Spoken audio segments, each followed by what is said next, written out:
States like New Jersey, California, Connecticut, New York, and some others are working to mandate climate change curricula in every subject of K through 12 education. That would include phys ed, art, foreign languages, for heaven's sake. Nicholas Giordano is with us. Wait a second. They want to mandate this? This is the law? It's legislated? You gotta do this? Is that true? That's correct. And we're talking every subject, as you just stated. If it was science class, it would be one thing. But this is every subject. And you look at the language in the new standards, particularly New Jersey, who's spearheading this effort, and they say that climate change must be approached from a climate justice perspective in each lesson. Must be? Must be. Wow. And think about it this way. Students teaching social studies and physical education and foreign languages, they weren't trained in climate change science, but now they're forced to teach it. And so it shows that it's about indoctrination and activism. I mean, you just brought up the proficiency rating for reading. History's at 13%. American civics, 22%. Math, 23%. We have dropped in the worldwide rankings, the PISA rankings. And instead of sounding the alarm bells on the learning loss and coming up with a plan to tackle that, they're introducing and legislating that climate change be introduced into every lesson from kindergarten all the way to high school graduation. How do you introduce that to phys ed, for example, or foreign languages, or art history? Well, I could tell you so. When it comes to physical education, we see that climate change is now mentioned 4 times in the standards. Healthy eating habits are only mentioned twice. The obesity epidemic's not mentioned once. In a subject like social studies, and this is where you see the activism, students must create advocacy policies related to climate change. Well, why advocacy? Why not discuss the issues of climate change? And it's designed to get students to look at government as the solution. I mean, my semester starts in a week.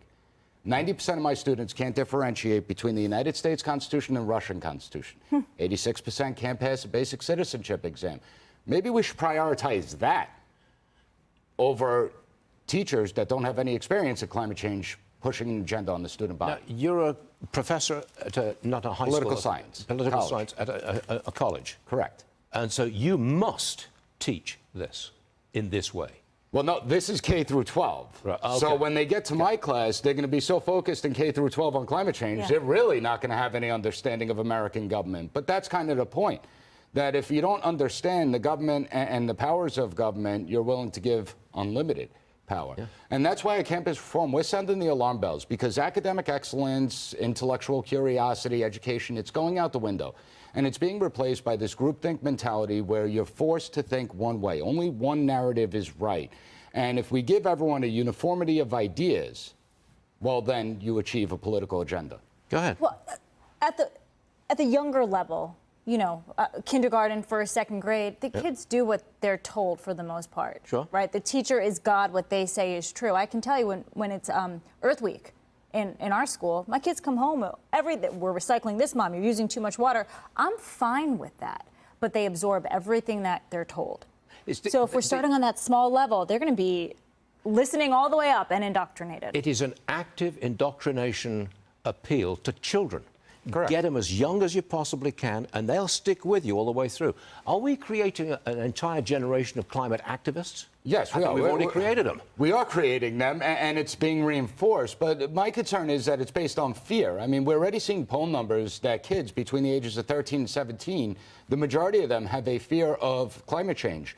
And you have them angry and feeling guilty that they're responsible for it. When you look at polls for 18 to 24-year-olds, 1/3 of them are reconsidering having children. And over 60%, again, are angry about climate change. So we're already seeing the real-world impacts before this actually goes live in more states. Right now, New Jersey is the one that led the way. You see California, Connecticut, New York following suit. But it really shows you what the future is like. That's frightening, quite frankly. Nicholas Giordano, I'm so glad you're here to tell us all about it. We do appreciate that. Thank you for having me. Thanks a lot.